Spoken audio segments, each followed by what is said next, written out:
കൂട്ടുകാരെ, IMS ഇൻസ്റ്റിറ്റ്യൂട്ടിൻ്റെ പുതിയ വീഡിയോയിലേക്ക് നിങ്ങളെ എല്ലാവരെയും സ്വാഗതം ചെയ്യുന്നു. ഇതുവരെ IMS ചാനൽ സബ്സ്ക്രൈബ് ചെയ്യാത്തവരാണെങ്കിൽ IMS ഇൻസ്റ്റിറ്റ്യൂട്ടിൻ്റെ ചാനൽ സബ്സ്ക്രൈബ് ചെയ്യുക, ബെൽ ബട്ടൺ അനേബിൾ ചെയ്യുക. നമ്മൾ ഇന്നത്തെ വീഡിയോയിൽ ഡിസ്കസ് ചെയ്യാൻ പോകുന്നത് സ്റ്റാറ്റിസ്റ്റിക്കൽ അസിസ്റ്റൻറ്റ് ഗ്രേഡ് 2മായി ബന്ധപ്പെട്ടുള്ള പുതിയ സിലബസിനെ കുറിച്ചാണ്. കഴിഞ്ഞ സിലബസിനെ പറ്റി നിങ്ങൾക്കറിയാം. 5 ഭാഗങ്ങളായിരുന്നു സിലബസിൽ ഇൻക്ലൂഡ് ചെയ്യപ്പെട്ടത്. അതിൽ സ്റ്റാറ്റിസ്റ്റിക്സ് ഉണ്ടായിരുന്നു, മാത്തമാറ്റിക്സ് ഉണ്ടായിരുന്നു, കൊമേഴ്സ് ഉണ്ടായിരുന്നു, എക്കണോമിക്സ് ഉണ്ടായിരുന്നു. കൂടാതെ അവസാനമായി general knowledge, current affairs, renaissance in Kerala ഇവയൊക്കെയായിരുന്നു കഴിഞ്ഞ സിലബസിൽ ഇൻക്ലൂഡ് ചെയ്യപ്പെട്ടത്. ഇതിൻ്റെ മാർക്കിൻ്റെ പ്രൊപ്പോർഷൻ നോക്കിക്കഴിഞ്ഞാലും 20 മാർക്ക് വച്ചിട്ടായിരുന്നു ഓരോ ഭാഗങ്ങൾക്കും PSC നൽകിയിരുന്നത്. എന്നാൽ ഇനി വരാൻ പോകുന്നതെന്ന് പറയുമ്പോൾ 2024 നോട്ടിഫിക്കേഷൻ വന്ന എക്സാം നമുക്ക് 2026 അതിൻ്റെ റാങ്ക് ലിസ്റ്റ് വരുമെന്ന് പ്രതീക്ഷിക്കാം. അതുകൊണ്ട് തന്നെ അതിന് മുൻപായി തന്നെ ഏകദേശം ഓഗസ്റ്റ് സെപ്റ്റംബർ മാസങ്ങളിൽ തന്നെ ഇതിൻ്റെ എക്സാം നടത്തപ്പെടാം. അപ്പോൾ ഈ ഒരു എക്സാമിന് പുതിയ സിലബസ് വരുമ്പോൾ വരുന്ന മാറ്റങ്ങളാണ് നമ്മൾ ഇന്നത്തെ വീഡിയോയിൽ ഡിസ്കസ് ചെയ്യാനായിട്ട് പോകുന്നത്. 20 മാർക്കിന് കൊമേഴ്സ് ചോദിച്ചിരുന്ന ഭാഗം 20 മാർക്കിന് തന്നെ ചോദിക്കാം, അതിൽ മാറ്റം വരില്ല. പക്ഷേ നമ്മൾ പ്രധാനമായിട്ടും ഡിസ്കസ് ചെയ്യുന്നത് 20 മാർക്കിന് ജനറൽ നോളജ്, കൂടാതെ current affairs, renaissance in Kerala ഇവയൊക്കെ 20 മാർക്കിന് ചോദിച്ചിരുന്നു. കഴിഞ്ഞ റിസർച്ച് അസിസ്റ്റൻറ്റ്, റിസർച്ച് ഓഫീസർ എന്നീ എക്സാമുകൾ പരിശോധിച്ച് കഴിഞ്ഞാൽ അതിൻ്റെ എക്സാമിൻ്റെ സിലബസിൽ നിന്നും റിനൈസൻസ് ഇൻ കേരള, അതുപോലെ കറണ്ട് അഫേഴ്സ്, GK ഇവയൊക്കെ ഒഴിവാക്കപ്പെട്ടിരുന്നു. അപ്പോൾ അതുകൊണ്ട് തന്നെ നമുക്ക് ഇനി വരുന്ന സ്റ്റാറ്റിസ്റ്റിക്കൽ അസിസ്റ്റൻറ്റ് ഗ്രേഡ് 2ൻ്റെ എക്സാമിൽ നിന്നും റിനൈസൻസ് ഇൻ കേരള ഒഴിവാക്കുമെന്ന് പ്രതീക്ഷിക്കാം.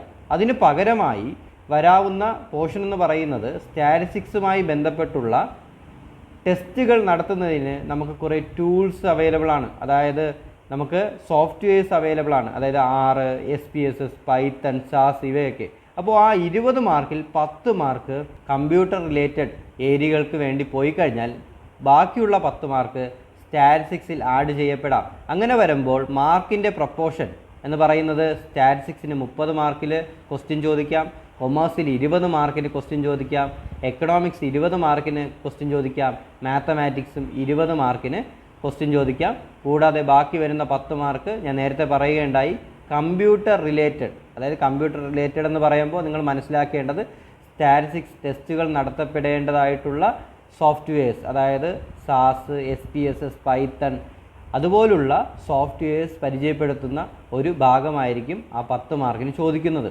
അപ്പോൾ നിങ്ങൾ മനസ്സിലാക്കേണ്ട ഒരു കാര്യമെന്ന് പറയുന്നത്, ഇപ്പോൾ എക്കണോമിക്സിലായാലും കൊമേഴ്സിലായാലും മാത്തമാറ്റിക്സിലായാലും സ്റ്റാറ്റിസ്റ്റിക്സിലായാലും അതിൻ്റെ സിലബസിൽ ആ ഓരോ ഭാഗത്തിനുള്ളിലും മാറ്റങ്ങൾ വരാം. കൂടാതെ തന്നെ ഡിപ്പാർട്ട്മെൻറ്റുമായി അടുത്ത് നിൽക്കുന്ന പല ഏജൻസികളായാലും മറ്റ് പദ്ധതികളായാലും എക്കണോമിക്സിലായാലും കൊമേഴ്സിലായാലും ഉൾപ്പെടുത്താം. അതുകൊണ്ട് തന്നെ നിങ്ങൾ പഠിക്കുന്ന സമയത്ത് വളരെ ഭംഗിയോടുകൂടി തന്നെ ഓരോ പോർഷനും പഠിച്ചു പോവുക. മറ്റൊരു കാര്യമെന്ന് പറയുന്നത് ഇതിൻ്റെ എക്സാമിൻ്റെ ക്വസ്റ്റ്യൻ്റെ രീതിയാണ്. കാരണം ക്വസ്റ്റ്യൻസ് ഓരോ വർഷം കഴിയുന്തോറും അല്ലെങ്കിൽ ഓരോ ടേം കഴിയുന്തോറും നല്ല നിലവാരമുള്ള ക്വസ്റ്റ്യൻസാണ് ഓരോ തവണ എക്സാം കഴിയുമ്പോഴും നമ്മൾ കാണുന്നത്. അതുകൊണ്ട് തന്നെ നിങ്ങൾ പഠിക്കുന്ന സമയത്ത് വളരെ ഡീറ്റെയിലിംഗ് ആയിട്ട് ഓരോ പേപ്പറുകളും പഠിച്ചു പോവുക. എല്ലാ പേപ്പറുകൾക്കും ഈക്വൽ ഇമ്പോർട്ടൻസ് കൊടുത്ത് വേണം നിങ്ങൾ പഠിക്കേണ്ടത്. സ്റ്റാറ്റിസ്റ്റിക്കൽ അസിസ്റ്റൻറ്റ് ഗ്രേഡ് 2മായി ബന്ധപ്പെട്ടുള്ള സംശയങ്ങൾക്ക് നിങ്ങൾക്ക് IMS ഇൻസ്റ്റിറ്റ്യൂട്ടുമായി ബന്ധപ്പെടാം. കൂടാതെ IMS ഇൻസ്റ്റിറ്റ്യൂട്ട് ഇന്നാളുകളിൽ സ്റ്റാറ്റിസ്റ്റിക്കൽ അസിസ്റ്റൻറ്റ് ഗ്രേഡ് 2വിനായി കോച്ചിങ് നൽകി വരുന്നു. നമുക്ക് വീണ്ടും അടുത്ത വീഡിയോയിലൂടെ കാണാം. Thank U.